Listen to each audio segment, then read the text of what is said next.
Hey everybody, Daniel Rubino here, Windows Phone Central. Welcome to our podcast, special CES edition. We got Sam Sabri here joining us. It's going to be a short one, we're going to keep it brief, but we're basically going to go over what happened at CES this week. Nothing for Windows Phone, right? Nothing I crazy. guess we're done. No. Take care, everybody. No, seriously, there was some Windows stuff definitely here. We met with Microsoft, we met with Nokia. Let's talk about Greg Sullivan first. We met with him the other day, talking about Windows Phone, how well it's doing. Basically around Christmas time, they released some, not sales numbers, but rough estimates. They basically Figures. said, they said they sold twice as many the week before Christmas as the year before. That's at least in the US, we don't know worldwide, and they didn't compile yet the numbers for post-Christmas. What do you think of that? I think it's great. Obviously, numbers like that don't mean much if you don't have the actual numbers, but it's still a strong sign of growth for Windows Phone. Right. Which is what we want. Yeah, you know, the US is definitely a tough market for Windows Phone. It's doing well, it's growing, but it's growing slower compared to other markets like India, Mexico, Italy, France, and those countries. But still, it's definitely positive signs. Greg Sullivan seemed really excited about 2014. They got a lot on their plate, obviously, a lot coming up in builds. They're going to have, presumably, Windows Phone 8.1. They, of course, wouldn't confirm even the existence of 8.1, but you know, obviously, we're pretty sure it's coming. Also a build, they're going to have, hopefully, Windows 8.1 Update 1, which is actually a GDR update. Right. This GDR thing, General Distribution Releases, it's going to be a thing across all of Microsoft's platforms, basically. But yeah, anything else? That was the big takeaway from the meeting with Microsoft. I mean, nothing new was told to us, and it was just kind of pounding the chest for their success they had this past year. Yeah, you know, it's pretty interesting. So we'll have to hold off until build, you know, until we get that information, and you know, hopefully they'll have some big announcements. That's April 2nd. That'll be in San Francisco, so that should be pretty good. We also met with Nokia. With Brian Biniak. Right. So he is their developer guy. I'm using rough terminology here, but he is in charge of basically getting companies to make apps for Windows Phone. It's a tough job, right. And we sort of learned the in and outs about what they do, some of the incentives that they use. What did you think of Brian? He was great. Nokia works really hard to get developers to put their apps on Windows Phone. And they don't want to just put the apps on there, they want the developers to have a good experience coming to Windows Phone. Right. So that means things like, does it make sense for them to come to Windows Phone? Are they going to be profitable? Are they going to have a different app experience than they would on iOS or Android? And it's a tough job, but they've done a really good job. Yeah, that was definitely an important takeaway, that they're not just interested in getting the app. They know that in order to basically have Windows Phone succeed, the app has to be unique, special, and better than the other platforms, and they really aim for that. Of course, we posted an article that on an interview on our site, and a lot of people were saying, fix eBay, fix Amazon, you know, so everybody has their own sort of threshold what they consider to be a good app or a broken app. Although, I don't know, if you go by store reviews, a lot of the main flagship apps for the tentpole apps do get pretty good reviews. And we also listed a few apps that Nokia is a part of in actual development. WhatsApp is one of them. Mollyplayer, Groupon. Mollyplayer, Path, Groupon. Foursquare. Yelp, yep. So all these apps are, you know, Nokia is actually working with developers to, you know, better improve them. And we also give them a few recommendations ourselves of things that they can possibly do. Apps we really want. Yeah, yeah. Like for instance, Glimpse was one I brought up. And they're going to try to work with that company. So that was kind of cool. Other than that, though, with Windows Phone, it was pretty low-key here at CES, but we weren't really expecting much. We were a little surprised that Verizon 929, also known as the Icon, was not announced. There was possibly, it would have been a good venue, possibly for Verizon to do that. Where is that phone? We honestly don't know. And people we spoke to at Nokia don't know where that phone is, too. So we think this is a Verizon thing, that they have very stringent testing methods. But what did we see about the 929 here? We did see an Incipio case for the Lumia Icon at the Incipio booth, just sitting there, plain sight. Right. So more and more is leaking out. There's also that the landing page of Verizon. It was like a testing page that someone found as well. And it's basically confirmed it will be called the Lumia Icon. They're dropping the numbering scheme, which we're accustomed to. Now, let's be clear about that. That's a Verizon thing. There's no indication yet that that's going to be going wide for all Lumia devices. Still, it's interesting, the Icon has been confirmed now, and more is trickling out, so it should be right around the corner. I don't expect it to be announced at Mobile World Congress, but who knows? They might get its own small event or something. Verizon typically doesn't hold press conferences for their Windows phones. They just say, it's now available, here's the website, go get it. So if we're looking for sort of a big announcement, I'm not going to really anticipate, but we'll see what happens with that. There were PCs here, right? Tablets, yeah, so laptops. that was sort of, there was a lot of Windows 8 stuff here. Right. Despite some sites claiming otherwise, a specific site. Windows 8 was sort of all over the place, and well, let's talk about some of the things here. We got the LG Ultra PC, that's what they're calling it. It's an Ultrabook, but it's an Ultra PC. We saw that last night. Nice. Yeah. We like it. There's no touch screen. Get that out of the way, but other than that, it's a phenomenal machine. Display was beautiful, super light. Yeah. I couldn't believe how light it was. Yeah, 2.3 pounds, 2.2 pounds, something like that. Now, a lot of people in our comments said that like it has no touchscreen, no sail. And I have to admit, I have a lot of devices, and they all have touchscreens. So you may think I'm like really big on that, but I actually really like this. I think touchscreens are good to get into Windows 8, but once you know the operating system, you don't necessarily need it as much. But you know, and Windows 8 works fine on desktops. Right. Display was great on this, but really nice build quality. No release date, no pricing yet either, but we should look for that pretty soon. We'll also have another article coming up today talking about their 2-in-1, which is basically a tablet that flips out with the little keyboard. Right, yeah, that was really nice too, nice mechanism. What else caught your attention that you thought was pretty cool? By far this week, my favorite device was the Lenovo ThinkPad 8. It's a 8-inch tablet from Lenovo. Do you like it? Yeah. So as far as 8-inch tablets go, this is the king right now. It's a 1080p display, has all the bells and whistles. Highest and Intel Atom processor. Right. 8 megapixel camera, which is actually really good. We're using it, we went to a Lenovo party thing last night, and they had a few of them out, and we're taking photos with it on the floor. And it's probably one of the best cameras I've seen on an 8-inch tablet, which is actually a good thing, because so far they've been pretty mediocre. Right. But it has all sorts of neat innovations. It has a cover that clips on, it's actually magnetic. Right. Flips on the back, so it reveals the camera and automatically turns it on. It has a nice LED indicator. Overall, really impressive. It comes in, 64 gigs baseline, and it goes up to 128 gigs for internal memory. Micro USB 3.0. Right. LTE. Micro SD expansion. So it's got everything you can basically want. Just a really, really impressive. And it felt good. Yeah. Toshiba? Toshiba. They had the 5-in-1, was it called a 5-in-1 concept PC. So this isn't real, it doesn't exist, but it's something they're experimenting with. It was made from basically a solid piece of metal, cut out, has a keyboard that unclips basically. Right. It's almost like a transformer. It is a transformer. And they could go into different positions. What'd you think of this thing? It was interesting. I don't know if I'd want to use it, but it was just unique to see that OEMs are still able to innovate on essentially what is a laptop. Phenomenal. It had 5 modes that they were marketing: laptop mode, canvas mode, tablet mode, presentation/TV mode, and convertible tablet mode. And each of these modes are kind of unique to their one experience, and it looked pretty interesting. Yeah, definitely. I would say 2013 was about Windows 8 coming out, and we saw a lot of experimental form factors. 2014, you're seeing that refined now. We're seeing just a lot more things work better, they make more sense, and people are sort of landing on designs that work. Yeah, designs that work. Sony had a few that we went to yesterday. Sony had actually a big presentation with Windows devices, and they had a lot. We're seeing also a lot of these giant all-in-ones, right? Big 27-inch displays. Sony, I think, had one, what was it, 21-inch.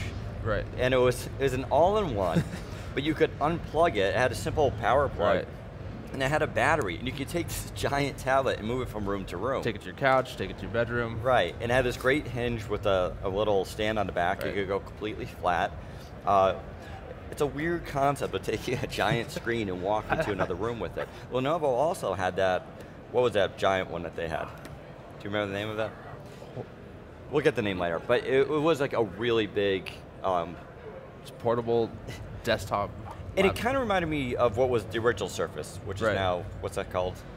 Something Pixel? Pixel Sense? Yeah, I don't know. But yeah, it sort of reminds us of the original Microsoft Surface, where it was this giant screen and you can touch it with all your fingers. And it was very Minority Report. Right. Yeah, they had their own unique UI. Definitely some cool stuff. So we're seeing more of that. Panasonic had a ToughPad. This isn't a consumer device. This is super niche. For enterprise, for people studying volcanoes. Yeah, right, that was my example. $2,200 for a tablet. 7-inch tablet that can survive falls from 5-6 feet.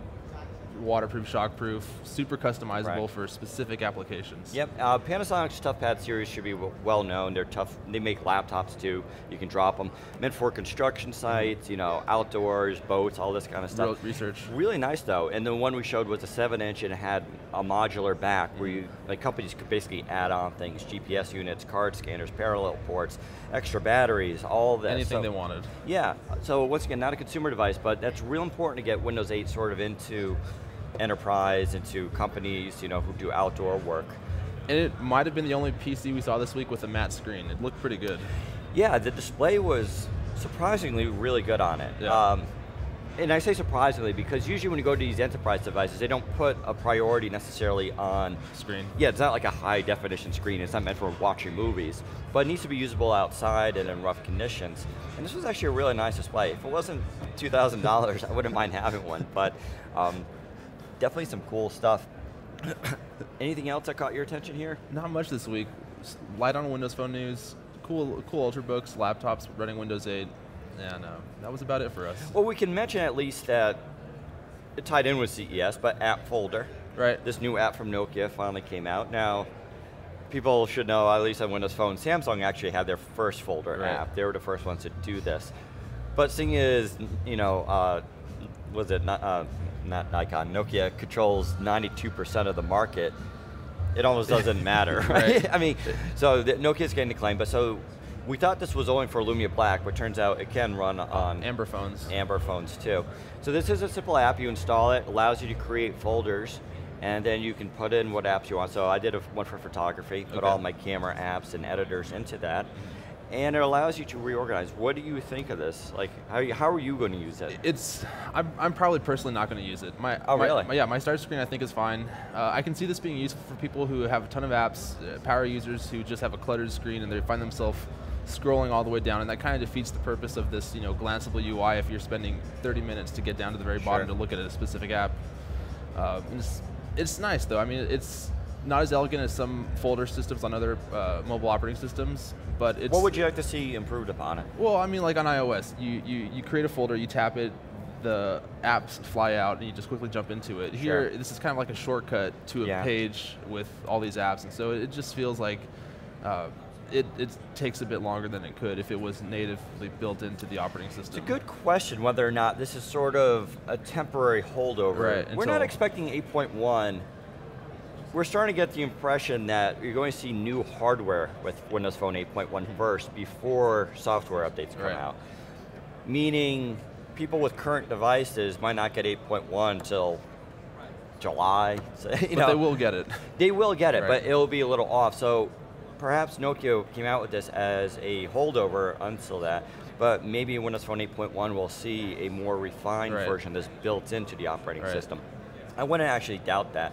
I like it. I have a lot of photography apps, and my problem is I forget which ones I have.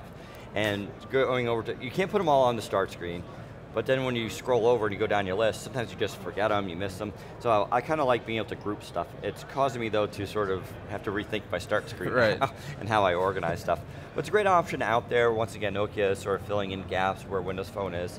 And I think it's pretty nice, and people seem to be responding well to it. Yeah, so. It's nice as an option for people that want it. Right. You can always you can't have too many options. Yeah. So, other than that, not too much here at CES. Lots of Windows 8 stuff. Microsoft was here. They did have an off-site display, which we'll do a behind-the-scenes video of showing all their devices. They were meeting with a lot of their partners, a lot of press, but they're really saving all their ammo for builds, which makes sense. This place is huge. Lots of 4K TVs, a lot of stuff going to get lost in the message. Ovens with Android. Ovens with Android, yeah. Besides the Windows Phone stuff and Windows 8 stuff, what here you thought was kind of cool? We saw a pretty cool standing desk, the Stir Kinetic desk. Right. Probably Dan's next desk. Right. It's standing desk, so you stand while you write and type. What's nice about this is it can go up and down pretty easily. There's a little touch screen on the side that you can control, either go up, go down. You can program it to move at specific times of the day. Right, so there's a lot of these standing desks out there where you push a button to go up, to go down, but what this one is unique because it actually learns your work habits, and then it goes up and down according to like a certain schedule to get you to move. It's also the first desk I've seen that has Wi-Fi and Bluetooth built into it for itself. It's not, I mean, that's kind of weird, but it actually offers expandability. They told us that they want to hook up with Fitbit and do that so you can actually count your calories while you're standing. And that's, I think, some kind of cool stuff because obviously I'm a huge Fitbit fan. Very expensive, made by former Apple and Disney employees, I think. Yeah, so it's a real unique company. Other than that, there were a lot of 4K TVs, curved screens. So 4Ks came out last year. This year, they're getting cheaper. There's a company that makes them for about $1,000 now. And the other thing is curved displays. We're seeing a lot of those now. I have to admit, it's actually really nice. Was there any device outside of Windows Phone, Windows 8 that you really liked? Just the wearable technology stuff in general. We're seeing a lot more. Was it Razer that makes the gaming keyboards? They're coming out with a bracelet. Everybody's basically coming out with some sort of wearable tech that measures your whatever. And so that was kind of unique. There was that smart mirror that I did a photo of. So when you're brushing your teeth, you can check the weather, your fitness stats, your banking account, your Twitter updates. It actually kind of makes sense if you think about the amount of time you spend in your bathroom looking in a mirror. Getting ready. Oh, that sounds kind of vain, but I mean, we're going to eventually have digital stuff everywhere. We've even seen that clear panel, right? What was that yesterday? It was like a transparent panel. That was LG too, right? Yeah. So it was like a, well, you describe it. What was it, like a window? It was like a glass pane that you could see through and look at devices behind it. But at the same time, it could display anything on it, text, video. It was just... Once again, it was Minority Report. It was pretty cool. So yeah, you can have like a clear window with digital stuff being displayed on it. So they're basically putting digital everywhere. Everything's connected now, Wi-Fi, Bluetooth, everything. It's actually kind of exciting stuff, and Microsoft was excited about this too. They're saying, Greg Sullivan was telling us a story about how when he was doing universal plug and play years ago, this is what they imagined. Because it's taken actually a little bit longer for it to happen, but it's finally coming together. So I think that about wraps it up, right? Not much for us besides few tablets and laptops. Well, it's still an exciting time. Lots of stuff going on in technology. It's just a huge thing that's expanding now. It's everywhere. I don't know. I feel like I'm almost living in the future. Still no flying cars, but we're almost there. Yeah. It feels like it's right around the corner. Yeah. So pay attention to Build in April. We'll be there live once again, broadcasting. We'll be doing everything we can for that. That's going to be Windows Phone, Windows 8. That's your big date. We'll also be a Mobile World Congress. We'll see what goes on there. I'm not expecting too much, but we'll see. Make sure you head to Windows Phone Essential for more information and follow us there. I'm Dan Rubino. Sam Sabri. Take care, everybody. Thanks.